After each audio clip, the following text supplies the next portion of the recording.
entrevistaremos a professora Elidi Choutar Freire Maia. Formada em História Natural e com doutorado em Genética, a professora frequentou a universidade por quase 40 anos. Hoje ela nos contará aspectos de sua vida pessoal e profissional. Confira um pouco dessa brilhante história a partir de agora.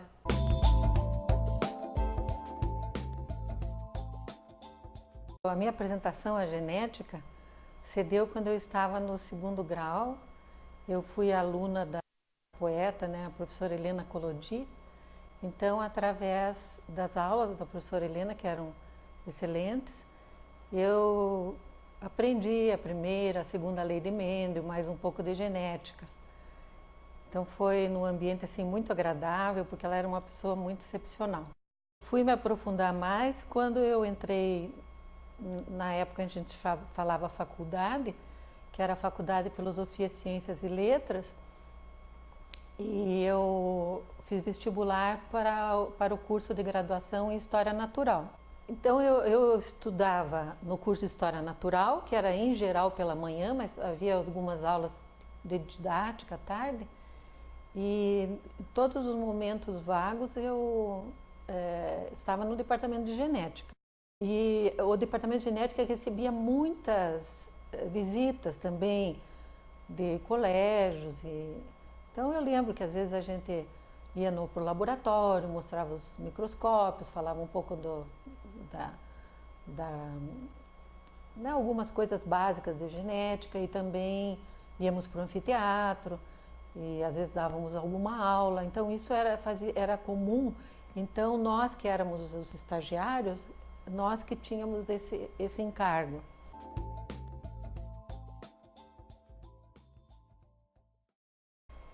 E em 1970 eu tinha pedido bolsa de estudo e eu ganhei uma bolsa do Conselho Britânico e fui para a Inglaterra. Em 1970, então, eu fui para a Universidade de Birmingham e eu fiquei lá até dezembro de 72. Naquela época a gente ainda não estava acostumada com essa parte da pós-graduação, que a pessoa faz mestrado, depois faz o doutorado, e aquilo é quase como uma continuidade natural da graduação, E também essa minha viagem para a Inglaterra foi a primeira vez que eu saí do Brasil. Então teve também todo esse interesse cultural, de conhecimento de um outro país, dos seus costumes, e de fazer outras viagens. Porque dentro da Inglaterra, eu sempre ia nas reuniões, não lembro se era de 3 em 3 meses ou 4 em 4 meses, havia reunião da Sociedade Inglesa de Genética. E então era uma sociedade de apresentação de trabalhos científicos, então eu aproveitei muito isso. Também fui num congresso internacional em Paris, que era de genética humana, até apresentei parte do meu trabalho que estava fazendo na Inglaterra. Então eu tive chance, então, enquanto eu estava lá, de viajar 2 vezes para a França. Eu também viajei para a Escócia, conheci bastante a Inglaterra. Então isso tudo para mim foi muito importante, e também eu tive uma possibilidade muito grande assim de aproveitar os museus, as galerias de arte, principalmente de Londres.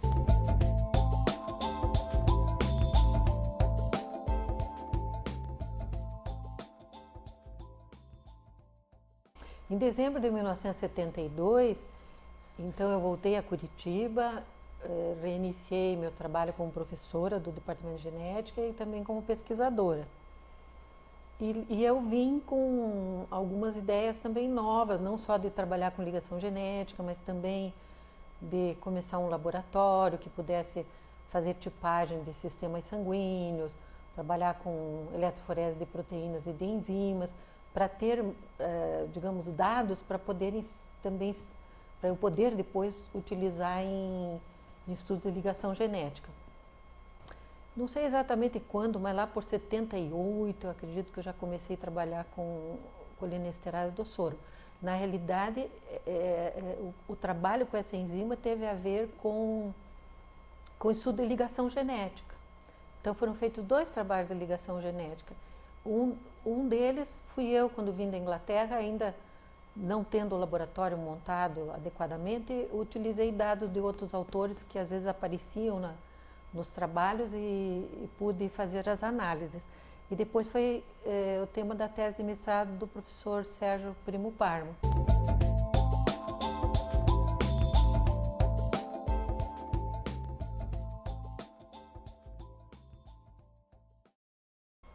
Pelos estudos de colinesterase do soro, nós também participamos de congressos específicos de colinesterase do soro. Eu participei de um na França, lá no Mediterrâneo, em La Grande Motte. Foi o primeiro. Eu fui também junto com o professor Sérgio Primo Parmo e com a professora Muriel. E eu fui também, acho que num congresso em Perugia, na Itália. Então, muitas das viagens que eu fiz, elas tiveram como, digamos, a mola propulsora um congresso. Mas depois eu realmente viajava por outras cidades, aproveitava, né? Mas só mais ultimamente mesmo que eu estou fazendo visitas assim sem nenhum congresso. E no congresso que eu fui à Austrália, antes nós paramos também na Nova Zelândia. Conheci a Nova Zelândia, que realmente é um país muito, assim, muito diferente por causa do vulcanismo, de fendas geológicas, daqueles geysers, né, com aquela a água tão fervendo.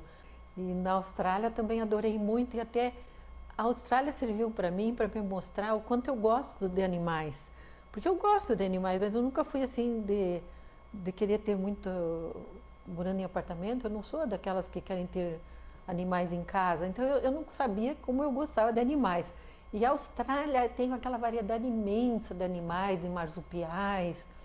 O australiano, ele privilegia muito isso, eles têm muitos parques. Em certos museus que eu fui, eu via que havia pessoas fazendo demonstração com lagartos, com cobra. E ultimamente eu tenho viajado também um pouco sem pensar em congressos.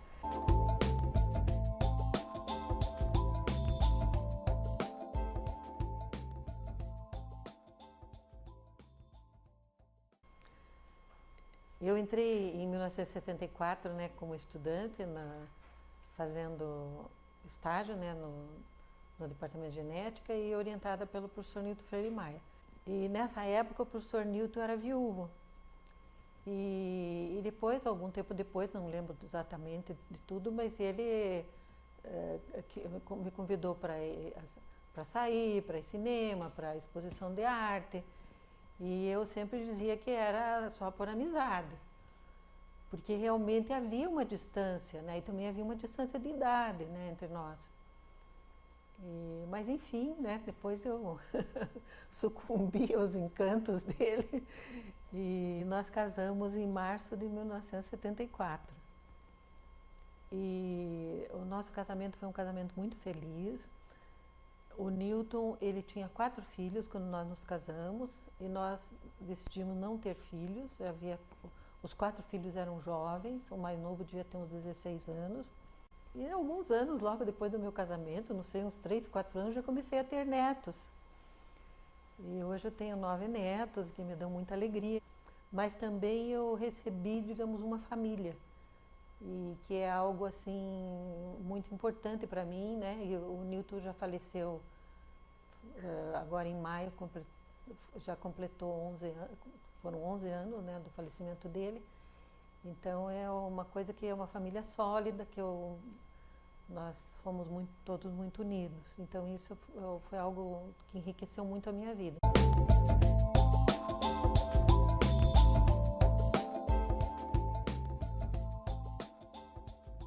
Em 1974, quando Nilton e eu nos casamos, nós dois éramos agnósticos e nós nos casamos apenas no civil. Não sei exatamente quantos anos depois, talvez uns 10 anos depois, mais ou menos, o Nilton se converteu de volta à Igreja Católica e eu continuei agnóstica. E eu lembro que para ele seria importante fazer um casamento religioso. Eu não tinha voltado ainda para a Igreja Católica, mas eu vi que para ele era importante. Então nós casamos numa capelinha que a gente tinha na chácara, porque a chácara foi muito importante na nossa vida. A nossa chácara é de 1985, né, que foi feita a compra, e lá nós tivemos muitas reuniões de família, de amigos, então ela marcou muito a nossa vida. Então essa parte também do casamento religioso foi lá, foi com poucas pessoas, principalmente só filhos e pessoas da minha família. Então o Newton já era católico. Eu me converti ao catolicismo, eu não lembro exatamente quando, mas já deve estar perto dos 20 anos. Essa minha conversão foi uma surpresa para mim, a forma como ela aconteceu. E eu lembro que até eu fiz uma oração e pedi a Deus que eu estava assim, desarvorada, não sabia o que ia ser dali em diante, se eu ia continuar ou se... Realmente, eu estava assim, sem saber qual seria o rumo a ser tomado. E nessa oração eu pedi iluminação, né? E aí as coisas foram acontecendo.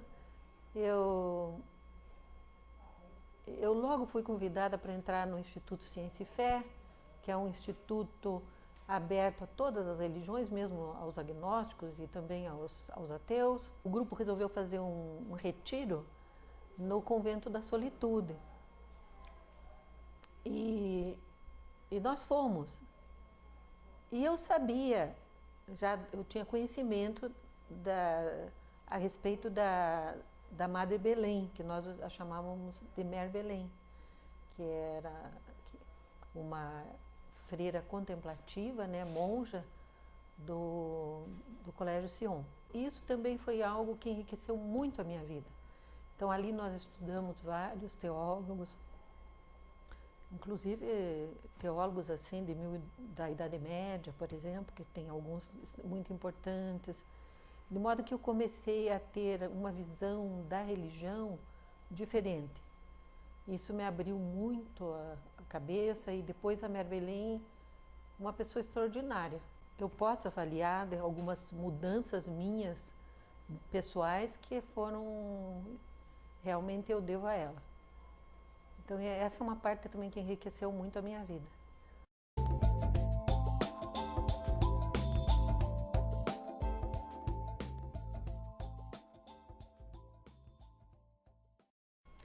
Já está fazendo um ano que eu me aposentei do departamento de genética. Na realidade, eu já estava aposentada há uns 20 anos, mas eu continuava trabalhando como professora sênior.